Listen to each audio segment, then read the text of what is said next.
যে তারেক জিয়া সাহেব যখন হোটেলে আসলো, নামলো, তাকে রিসিভ করলেন কিন্তু খলিলুর রহমান।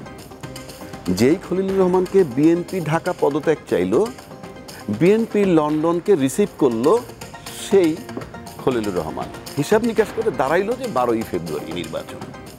যদি আপনি সেটাকে ধরেন, তাহলে আমার বাংলাদেশের রাজনৈতিক যে পট পরিবর্তন, যে টার্মোয়েল সিচুয়েশন, তার ভিতরে এইটা ছিল একটা রাজনৈতিক মেজর অপারেশন। আর ইউনূস সাহেব দেখা করতে গিয়েছিলেন আমার কাছে মনে হয় টালি করতে, যে বিএনপি ঢাকা এবং লন্ডন ঢাকা অ্যাকচুয়ালি কি বলে। এখানে আমি যে কথাটা বলি, election from the very beginning কোনো ইস্যু ছিল না, ইস্যু বানানো হয়েছে। ভোটাধিকার যে নাগরিকের পবিত্র অধিকার, এবং ইট ক্যান নট বি এক্সচেঞ্জেবল। 1000 কোটি টাকা দিয়েও যেটা বিক্রয়যোগ্য না, এটা যে আপনার সার্বভৌম ক্ষমতা প্রয়োগের একটা হাতিয়ার, এই জায়গায় নাগরিক বোধটাকে কীভাবে তৈরি করবেন, এগুলো হবে কাজের জায়গা। ট্রাস্টের সম্পর্কটা অটুট রাখা যাইতো। তাহলে ইলেকশন কবে হবে এটা ইস্যুই হওয়ার কথা না। এখানে ইস্যু হবে একটা প্রপার ইলেকশন কিভাবে করব আমরা সবাই মিলে। পার্টিকুলারলি বুঝতে চাচ্ছে যে এই গভর্নমেন্ট আসলে কারা চালায়। এই সরকার নির্দলীয় না, এই সরকার সর্বদলীয়, এবং বাংলাদেশে এখন কোনো বিরোধী দল নেই, সব হলো আধা সরকারি দল। এই সাম্প্রতিক সময়ে সবচেয়ে বড় ঘটনা যেটা, সেটা হচ্ছে লন্ডন বৈঠক, ডক্টর ইউনূস এবং তারেক জিয়ার মধ্যে যে বৈঠক। সেই বৈঠক পরবর্তী রাজনীতিতে বাংলাদেশের কি পরিবর্তন দেখছেন? ধন্যবাদ আপনাকে এবং আমার সহ-আলোচক এবং দীপ্ত টিভির দর্শক শ্রোতা। মানে এই যে লন্ডনের যে কথাটা আপনি বললেন, যখন ইউনূস সাহেব লন্ডন যাচ্ছে তার আগেই বোধহয় বা যাওয়ার পর আগেই এখানেই কথা হয়েছিল, বিএনপির যারা এখানে ছিলেন, যে বিশেষ করে মহাসচিব, উনিও বলছেন এটা হতে পারে রাজনীতির একটা টার্নিং পয়েন্ট। তো রাজনীতির টার্নিং পয়েন্টটা কীভাবে? তার আগে যদি আমরা ঢাকায় থাকি, ঢাকায় যে বিএনপির যারা প্রতিনিধি ছিল, কারণ বিএনপি বলতে যা বোঝায় তাদের চেয়ারম্যান যিনি, উনি আছেন লন্ডনে, বাকি সবই তো ঢাকায় আছে, ঢাকা তথা বাংলাদেশ। তো এখানে যে স্লোগানটা ছিল যে ডিসেম্বর 25-এর মধ্যে নির্বাচনটা চায়, এবং সেটা তখন তারেক জিয়া সাহেব কিন্তু একই কথা বলছে। পাশাপাশি আমার এখানকার যে সেনাপ্রধান, উনিও বলছেন যে এই 31 ডিসেম্বরের মধ্যে নির্বাচনটা হওয়া সম্ভব। তাহলে ডিসেম্বরের ব্যাপারে একটা স্থির জায়গায় মোটামুটি ছিল। তার পাশাপাশি ইউনূস সাহেব লন্ডনে যাওয়ার ঠিক ঈদের বোধহয় 2 দিন আগে, আমার তারিখটা খেয়াল নেই, উনি একটা ভাষণ দিলেন জাতির উদ্দেশ্যে। সেখানে কিন্তু উনি নির্বাচনের তারিখ দিয়ে দিলেন, সেটা কি মধ্য এপ্রিলের প্রথমার্ধে। তারপর যখন উনি লন্ডন গেলেন, লন্ডন অন্যান্য বিষয় এখন বাদ, কার সাথে দেখা হইল না হইল ওগুলো আমাদের প্রসঙ্গ না, বাট তারেক জিয়া সাহেবের সাথে যখন দেখা হইল, তার আগে ঢাকায় কি ছিল? 2 জন ছাত্র উপদেষ্টা এবং 1 জন খলিলুর রহমান, এদের পদত্যাগ দাবি করেছিল এখানে বসে, এবং সে জোরালোভাবে। ওই 2 জন ছাত্র থাকলে নির্বাচন নিরপেক্ষ হবে না, আর তারটা কোনো প্রসঙ্গ উল্লেখ না করলেও তাকে পদত্যাগ চাইছে। ঠিক আমরা যখন লন্ডনে দেখতে গেল, আমরা ভিডিও ফুটেজটা সবাই দেখছেন, যে তারেক জিয়া সাহেব যখন হোটেলে আসলো, নামলো, তাকে রিসিভ করলেন কিন্তু খলিলুর রহমান। যেই খলিলুর রহমানকে বিএনপি ঢাকা পদত্যাগ চাইলো, বিএনপি লন্ডনকে রিসিভ করলো সেই খলিলুর রহমান। এটা যদি আপনি বডি ল্যাঙ্গুয়েজ দিয়ে সিম্পল হিসাব করেন ডিপ্লোম্যাটিক কায়দায়, তাহলে এটাকে এন্ডোর্স করা হইল, 1 নম্বর। 2 নম্বর, আপনি দেখবেন যে তারেক জিয়া সাহেব হেঁটে হেঁটে আসছিলেন, যখন রুমের লবি দিয়ে হাইটেল রুমের ভিতরে যাচ্ছেন, ইউনূস সাহেব কিন্তু কোথাও বসা ছিলেন না, উনিও হেঁটে হেঁটে সামনে যাচ্ছেন। তার মানে হচ্ছে ডিপ্লোম্যাটিক ভাষায় যেটা বলে যে তুমি আমার দিকে এগিয়ে আসতেছো, আমিও তোমার দিকে এগিয়ে আসতেছি, এটা হলো ডিপ্লোম্যাটিক ভাষা। তার মানে তুমি আমার জন্য করলে আমি তোমার জন্য করব। তারপরে যদি আপনি আলোচনাটা করেন, 2টা পার্ট, একটা এক্সটার্নাল পার্ট, একটা ইন্টারনাল পার্ট। ইন্টারনাল পার্ট কিন্তু আমরা জানি না। এক্সটার্নাল পার্টের যে আলোচনা, সেখানেও কিন্তু খলিলুর রহমান সাহেব ছিলেন, এবং ঢাকা থেকে আমির খসরু মাহমুদ চৌধুরী উনিও ছিলেন। তারপরে এই এক্সটার্নাল যে কথাবার্তাগুলো হইল, সেখান থেকে মোটামুটি সিদ্ধান্ত এসে দাঁড়াইলো ফেব্রুয়ারির দিকে নির্বাচন হবে, এবং হিসাব নিকাশ করে দাঁড়াইলো যে 12ই ফেব্রুয়ারি নির্বাচন। যদি আপনি সেটাকে ধরেন, তাহলে আমার বাংলাদেশের রাজনৈতিক যে পট পরিবর্তন, যে টার্মোয়েল সিচুয়েশন, তার ভিতরে এইটা ছিল একটা রাজনৈতিক মেজর অপারেশন। এখন সেই মেজর অপারেশনের পার্শ্ব প্রতিক্রিয়া হয়েছে। প্রথম কথা বললেনি যে কোনো একটা অপারেশনের পরে কিন্তু আপনাকে ইনসেন্টিভ মানে একটা ইনসেন্টিভ কেয়ার ইউনিটে রাখে। যদি সময় মতো ঘাটা শুকিয়ে যায় তাহলে কিন্তু মনে করেন এটা কি হইলো যে সাকসেসফুল। আর যদি কোনো কারণে ইনফেকশন হয়ে যায় তাহলে কিন্তু ভয়ানক। আপনারা যে জানেন যে অপারেশনের পরে যদি ইনফেকশন হয় সেটা ভয়াবহ। মানে এখন কি রাজনীতি পোস্ট অপারেটিভ ইয়েতে আছে? আমি তাই মনে করি যে অন্তত আপনাকে 2 উইকস টাইম দিতে হবে, কিন্তু তারপরে ইমিডিয়েটলি আমরা যে এফেক্টটা দেখলাম সেটা হলো দেখেন লন্ডন বা বিএনপি ঢাকা এখানে কতগুলো পরিস্থিতি ছিল। সেই পরিস্থিতিতে আমরা যেমন বা চ্যানেল খুললেই খুব নেগেটিভলি কথা বলা হইতো সরকারের বিরুদ্ধে বা কারো বিরুদ্ধে কথা বলাটাকে আমি ডিসলাইক করছি না, কিন্তু যেভাবে অযৌক্তিকভাবেও বলে সেটা কিন্তু একটু থেমে গেছে, নাম্বার 1। নাম্বার 2, একটা জিনিস ফেল করলো এখানে যে ডিসেম্বরে যেখানে স্থির থাকার কথা সেখান থেকে কিন্তু সরে আসতে হয়েছে, বিএনপিকে সরে যেতে হয়েছে। পাশাপাশি ইউনূস সাহেব এবং তারেক জিয়া সাহেবের বৈঠকে 2 জন শক্তিশালী হয়েছে। যদি বলেন কিভাবে, আমি যেটা দেখেছি ঢাকায় যেভাবে চলতেছিল বিএনপির বক্তব্য ডিসেম্বর ইস্যু নিয়ে, পদত্যাগ নিয়ে, সেখান থেকে ওখানে যখন সিচুয়েশনটা চেঞ্জ হওয়ার পর এখানে যখন কথাবার্তা পরিবর্তন হয়ে গেল, এবং আমার কাছে মনে হয়েছে তারেক জিয়া সাহেব তার বিএনপির যে নেতৃত্বটার অলমোস্ট 90% ফেরত পেয়েছেন বলে আমার কাছে মনে হয়, যেখানে আমাদের একটু ডাউট ছিল। বক্তব্য 2 ধরনের। আর ইউনূস সাহেব দেখা করতে গেছিলেন আমার কাছে মনে হয় টালি করতে, যে বিএনপি ঢাকা এবং লন্ডন ঢাকা অ্যাকচুয়ালি কী বলে, আমরা কিন্তু পার্থক্য ফাইনালি পেয়েছি। সেটা উদ্ধার করাও ছিল ইউনূস সাহেবের কাজ। আবার ইউনূস সাহেব শক্তিশালী কীভাবে হইলেন, তারেক জিয়া সাহেব শক্তিশালী হলেন ওইভাবে, ইউনূস সাহেব শক্তিশালী হয়েছেন এইভাবে যে তার যেহেতু কোনো রাজনৈতিক দল নাই, সে যেহেতু অনির্বাচিত বলে, যদিও আমরা গ্রহণযোগ্য সরকার বলি, সাংবিধানিকভাবে বৈধ সরকার বলি, কিন্তু তার একটা শক্ত ভিত্তি দরকার। সেখানে এই যে তারেক জিয়া সাহেবের সাথে বক্তব্যের পর এখানে যে পরিস্থিতিটা, ঢাকা বিএনপির যে চেঞ্জটা আমি দেখলাম, তাতে ইউনূস সাহেবের ফেভারে সিচুয়েশনটা চলমান।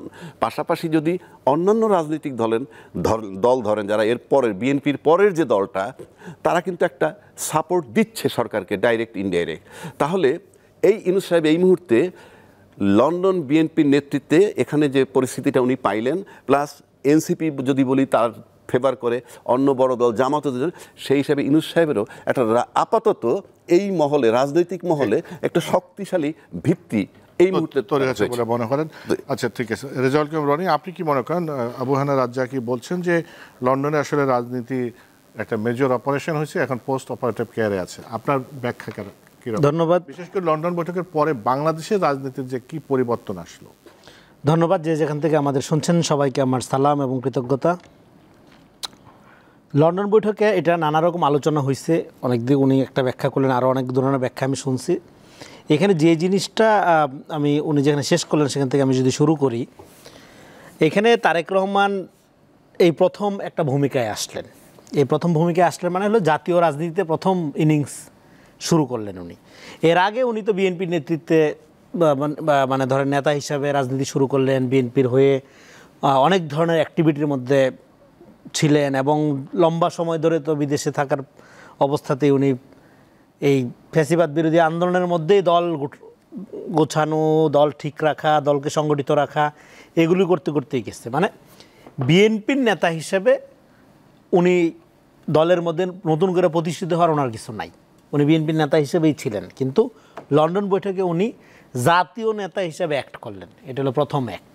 এটা শুধু বিএনপি বনাম ডক্টর ইউনূস বৈঠক এরকম না, সংকটটা ছিল ন্যাশনাল পলিটিক্যাল ক্রাইসিস, জাতীয় ক্রাইসিসে। ডেফিনেটলি উনি বিএনপির নেতা, বিএনপির নেতা কোনো ইয়া নাই, কিন্তু এই একটা, এটা বিএনপির নেতা হিসাবে একটা ছিল না, একটা ছিল পার্টিকুলারলি আপনার একটা জাতীয় রাজনীতিতে ভূমিকা রাখার একটা সুবর্ণ সুযোগ ওনার সামনে আসেন, এবং সেই সুযোগটা উনি নিয়েছেন, পালন করেছেন, এবং সেই সুযোগের রেসপন্স জনগণের দিক থেকে কি, জনগণের দিক থেকে তো পজিটিভই মনে হচ্ছে এখনও পর্যন্ত। এবং এখানে আমি যে কথাটা বলি, election from the very beginning কোনো ইস্যু ছিল না, ইস্যু বানানো হয়েছে। অনেক সময় ইস্যু না থাকলে ইস্যু বানানো হয়। কেন? কারণ অন্তর্বর্তীকালীন সরকার দায়িত্ব নেওয়ার পরের মাসেই, এই সত্ত্বেও আমি অনেকবার আলোচনা করছি, ইলেকশন কবে হবে এই সিদ্ধান্তটা রাজনৈতিক, এই কথা প্রধান উপদেষ্টা একাধিকবার বলেছেন, একাধিকবার নানা জায়গায় নানা ফোরামে বলছে উনি। ফলে তারপরেও ইলেকশন নিয়ে একটা কনফিউশন তৈরি করা, ইউনূস সাহেবকে 5 বছর 10 বছর রাখতে চাই, রাখতে চাওয়ার মধ্য দিয়ে এখানে রাজনীতির আওয়ামী মডেল ফেরত আনার চেষ্টা করা, কারণ হাসিনাকেও 41 সাল পর্যন্ত রাখতে চেয়ে বলা হয়েছিল। ফলে এখানে আপনি দীর্ঘ লম্বা সময় ফ্যাসিবাদের কাঠামোর মধ্যে থাকার ফলে আপনার পুরা প্রাতিষ্ঠানিক প্রক্রিয়াগুলো ধ্বংস হয়ে গেছে। এদেশে কোনো রাজনীতি নেই, এদেশে কোনো আপনার প্রাতিষ্ঠানিক গণতন্ত্র চর্চার কোনো সুযোগ নেই। সেখানে আপনি গণতান্ত্রিক উত্তরণের দিকে জাতিকে নিয়ে যাবেন, সেখানে ইলেকশন নিয়ে কথা বলতে হবে কেন? এটা ইলেকশন স্যার, আপনি আর কীভাবে যাবেন? কথা যেটা নিয়ে হইতে পারে, আপনি একটা বেটার ইলেকশন কিভাবে করবেন, ইলেকশনে যে মানুষ ভোট কেনাবেচা করে এই সংস্কৃতি থেকে আপনি বের হবেন কিভাবে? ভোটাধিকার যে নাগরিকের পবিত্র অধিকার এবং ইট ক্যান নট বি এক্সচেঞ্জেবল, 1000 কোটি টাকা দিয়েও যেটা বিক্রয়যোগ্য না, এটা যে আপনার সার্বভৌম ক্ষমতা প্রয়োগের একটা হাতিয়ার, এই জায়গায় নাগরিক বোধটাকে কীভাবে তৈরি করবেন, এগুলো হবে কাজের জায়গা, এগুলো নিয়ে কাজ করার কথা ছিল। না, এগুলো কি লন্ডন বৈঠকে কোনো মানে আমি বলতে একটা করে আসতেছি আপনাকে। ফলে সেখানে আপনার ইলেকশনটাকে আপনি ইস্যু বানাই ফেলেন, ইলেকশনও না, পার্টিকুলার ইলেকশন ডেটটাকে, যেটা কোনো ইস্যু হওয়ারই কথা না। আপনি ইলেকশন দিবেনটা তো দিবেনটা কি? এই সরকার করবেটা কি? দীর্ঘদিন হাসিনা ভোটবিহীন নির্বাচনে যে সংস্কৃতি চালু করছিল তার পরিণতি আমরা দেখছি। তো ফলে ইলেকশন নিয়ে কথা বললে যেটা জরুরি কাজ, আপনি রাষ্ট্রের সমাজের নাগরিকদের গণতান্ত্রিক রূপান্তরের যে প্রক্রিয়ার দিকে বাংলাদেশের হাঁটার কথা 5 তারিখের পরে, সেখান থেকে আপনি নজর সরাই ফেলে এইবার আপনি চলে গেলেন কি একটা ক্যাওয়াটিক কন্ডিশনের মধ্যে, যে এই সরকার সাথে রাজনৈতিক দলগুলোর পার্টিকুলারলি বিএনপির যে একটা অনাস্থার সম্পর্ক তৈরি হয়েছে। এটা কীভাবে তৈরি হয়েছে? আপনি প্রথমত 2-4টা জিনিস বলি। অভ্যুত্থানের বয়ানটাকে আপনি মনোপলি করার চেষ্টা করলেন, 71-এর বয়ানকে যেরকম আওয়ামী লীগ করার চেষ্টা করছে। আপনি অভ্যুত্থানের একক ক্রেডিট একদিকে নিয়ে যাওয়ার চেষ্টা করলেন, আপনি 71-24 মুখোমুখি দাঁড় করানোর চেষ্টা করলেন। আপনি নির্বাচন বিরোধিতাও আছেন, নির্বাচনেও আছেন। জানুয়ারি মাসে নির্বাচন হলেও খুশি, ডিসেম্বর হলেও খুশি, ফেব্রুয়ারিতেও আপত্তি নাই, মার্চে হলে ভালো হয়, এপ্রিলেও সমস্যা নাই, জুনেও আপত্তি নাই, সব জায়গায় আপনি আছেন। তো এটা তো কোনো আপনার ট্রাস্ট তৈরি করার মতো কন্ডিশন হইল না। তো সেদিক থেকে বিএনপি পার্টিকুলারলি বুঝতে চাচ্ছে যে এই গভর্নমেন্ট আসলে কারা চালায়। এই সরকার নির্দলীয় না, এই সরকার সর্বদলীয়, এবং বাংলাদেশে এখন কোনো বিরোধী দল নেই, সব হলো আধা সরকারি দল, কারণ সমস্ত দলের স্টেক এই সরকারের মধ্যে আছে।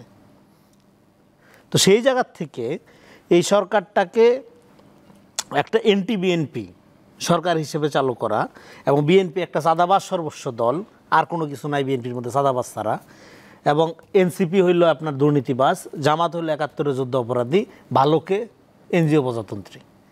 এই যে হামিদ কারজাই মডেলের দিকে রাজনীতিকে নিয়ে যাওয়া ডেঞ্জারাস ফেনোমেনা। বিএনপির 1000 সমস্যা আছে, এটা আমরা জানি। এরা যে বলছে রাজনীতিকে এদিকে নিয়ে যাওয়া, হ্যাঁ, এখন এইটাকে জেনে বুঝে কি বিএনপি ফাঁদে পা দিয়েছিল? বিএনপি ফাঁদে পা দিবে কোথা থেকে? বিএনপি তো এইটা আটকানোর জন্যই, তাহলে ডিসেম্বরের নির্বাচন কেন চেয়েছিল? এটা আটকানোর জন্যই তারা ইলেকশন প্রসেসটাকে আগায় নিতে চাইছিল।